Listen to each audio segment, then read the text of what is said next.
Bonjour à tous, c'est Francesco d'Ibocus. On se retrouve aujourd'hui pour une vidéo sur une template Notion que nous avons développée afin d'aider les étudiants à mieux s'organiser et à mieux planifier leur travail. Alors dans ce tuto, nous allons regarder étape par étape comment utiliser toutes les fonctionnalités de cette template pour maximiser vos chances de succès. Ceci est la page principale de la template Notion. Elle se divise en 3 catégories. La première, c'est le tableau de bord. La seconde, ce sont toutes les statistiques de travail. Et enfin, nous avons tout ce qui est relatif à l'organisation et à la planification du travail. Vous pouvez voir qu'il y a en tout 6 pages. 4 d'entre elles sont déjà prédéfinies et 2 d'entre elles peuvent être personnalisées selon vous. Alors évidemment, vous pouvez toujours rajouter des pages comme bon vous semble. Notion, c'est vraiment fort sur ce niveau-là, c'est que tout est personnalisable. Alors voilà, la première page, c'est la session d'études, on y reviendra juste après. Les 2 suivantes sont les questions et les notes. Alors là, vous pouvez aller cliquer dessus. Et donc vous voyez qu'il y a 3 colonnes qui sont relatifs au statut de la question.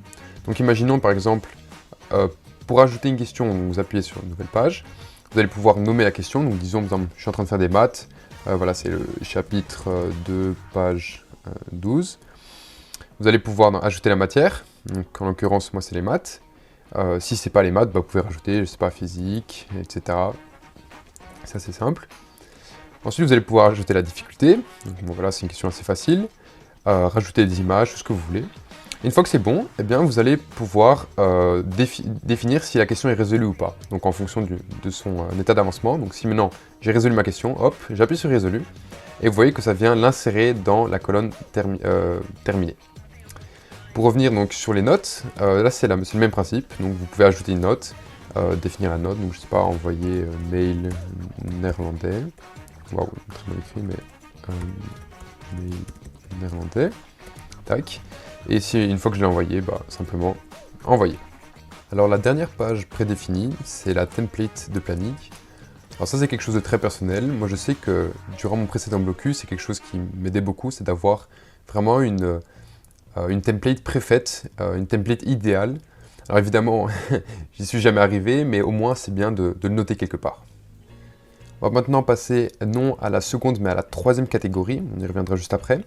C'est vraiment tout ce qui est relatif à l'organisation et la planification du travail.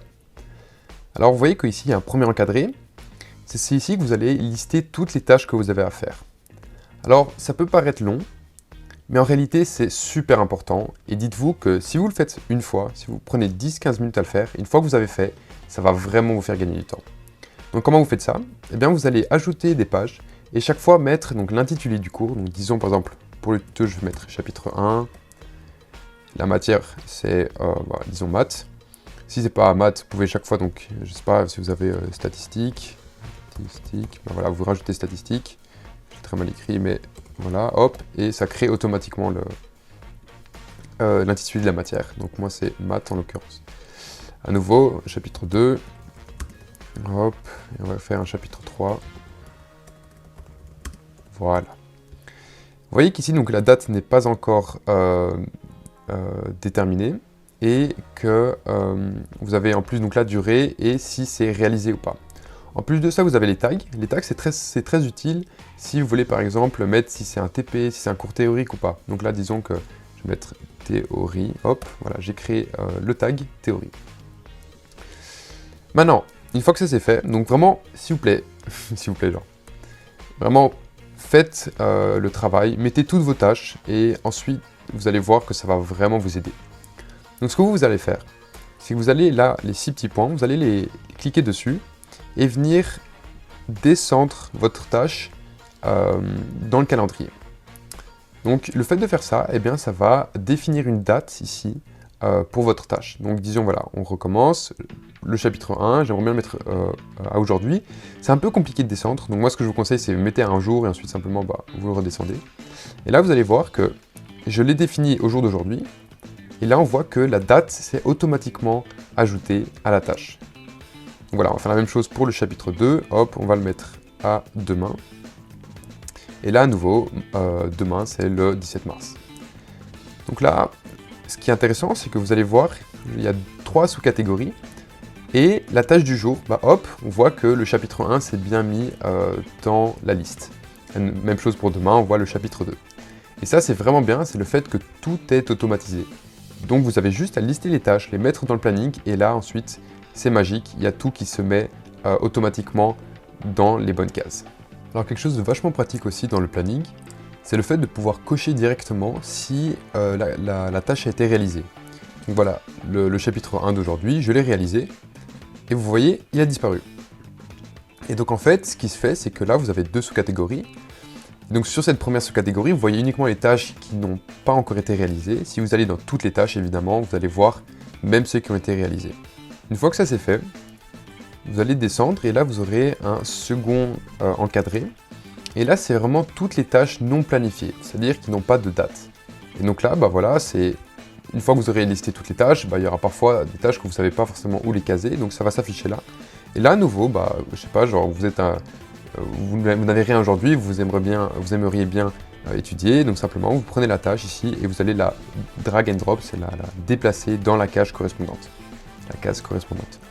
On va maintenant passer à la dernière partie de cette page générale, celle des statistiques d'études. Alors vous voyez que notre graphique s'est automatiquement actualisé avec le nombre de tâches que l'on a réalisées. Donc ici, là, on voit qu'il y a chapitre 1, 2, 3. Et si maintenant on vient cliquer sur réaliser, on voit que le graphique s'actualise automatiquement. Donc voilà, là on voit qu'une tâche s'est réalisée et deux non. À nouveau, les quantités de travail, on voit que maths, là on a une tâche en maths. Si maintenant, regardez, on va venir mettre physique, hop, une tâche de physique. Donc voilà, ça c'est vraiment sympa, c'est que tous ces graphiques s'actualisent automatiquement et ça permet vraiment d'avoir un visuel sur notre avancement dans notre étude. Maintenant, on va faire un tour sur la session d'études, qui est vraiment un point fort de cette template Notion. Nous voilà donc dans la session d'études. L'objectif de cette template, c'est d'avoir accès à tout ce dont vous avez besoin pendant que vous étudiez. Donc on voit que tout en haut, vous avez l'heure. Alors personnellement, c'est quelque chose que j'apprécie pour pouvoir un peu me situer durant la journée. Mais je sais que certains, ça stresse ou autre. Donc si vous souhaitez l'enlever, simplement vous appuyez sur les 6 petits points ici et delete. Sinon, si vous êtes comme moi, vous pouvez la laisser. Alors ensuite, en bas, on voit qu'il y a un premier encadré avec une liste. Alors ça, c'est vraiment la comptabilisation du temps d'étude. C'est-à-dire, voilà, vous commencez votre journée d'études, vous allez appuyer sur le Start, et ici, ça va créer une page qui correspond donc à votre temps d'études. Vous voyez que la date de début, c'est 21 h, c'est l'heure à laquelle je tourne la vidéo. Voilà, maintenant pour la démo, je vais juste avancer un peu l'heure. Disons que voilà, j'ai commencé à 20 h, et maintenant j'arrête d'étudier, j'ai étudié suffisamment. Et là, on voit voilà, que donc, la date de fin, c'est ajoutée, et la durée, c'est bien 1 heure. Vous allez pouvoir mettre la matière en question, donc par exemple, j'ai fait maths, et vous voyez qu'il y a une page pause qui s'est créée correspondant à la période de pause que je suis en train de prendre. Alors ici, vous voyez donc qu'il y a, comme la page principale, vous avez la tâche du jour, vous pouvez voir la tâche de demain et toutes les tâches, et ici, vous avez vraiment les questions, comme je vous ai montré précédemment. Ici, là aussi, vous avez les notes, donc si vous cliquez dessus, vous allez avoir accès à vos notes ou simplement ajouter une nouvelle note. On va revenir sur la session d'études, donc simplement ici. Et là, voilà, ma pause a été suffisamment longue, 1 minute, c'est parfait. Et là, je vais simplement redémarrer ma journée, pardon, pas la journée, mais redémarrer mon étude. On clique ici, la pause prend fin, 1 minute de pause, c'est suffisant, et on recommence l'étude. Alors, je vais vous montrer maintenant comment utiliser cette template. Alors, pour ce faire, vous allez aller sur notre site internet, iblocus.be. Ici, là, en haut, vous allez pouvoir cliquer sur Ressources, Template. Ça va vous ouvrir un form. Et donc là, il faudra simplement y mettre vos informations. Et une fois que c'est fait, vous allez arriver sur cette page. Et là, vous allez directement pouvoir cliquer sur Accéder à mon template Notion personnalisé. Et là, ce que vous allez pouvoir faire, c'est directement ici, en haut, cliquer sur le bouton Dupliquer. Et une fois que c'est fait, vous allez arriver ici sur votre Notion à vous. Et donc là, ça va être, vous allez devoir sélectionner où est-ce que vous souhaitez ajouter. Donc en général, on fait ajouter aux pages privées. Hop, vous ajoutez. Et là, ça va directement se mettre dans votre Notion et vous allez pouvoir le personnaliser comme si c'était votre template. Alors voilà, c'est la fin de ce tuto. J'espère que ça vous a plu et que ça va réellement vous aider dans votre étude. Sachez en tout cas que nous, on publie chaque semaine sur notre newsletter du contenu pour aider les étudiants dans l'organisation, dans la planification. Et puis même sur des sujets un peu plus vastes comme la santé mentale et ce genre de choses. N'hésitez pas en tout cas à nous supporter sur les réseaux sociaux, que ce soit Instagram ou TikTok, c'est @iblocus. Et puis encore une fois, si vous avez besoin d'aide, s'il y a des choses que vous ne comprenez pas sur la template par exemple, ou même autre, n'hésitez pas à nous contacter, on répond avec grand plaisir. Et ça nous fait toujours plaisir de pouvoir vous aider dans vos différentes difficultés. Voilà, je vous souhaite de bonnes révisions et puis à la prochaine.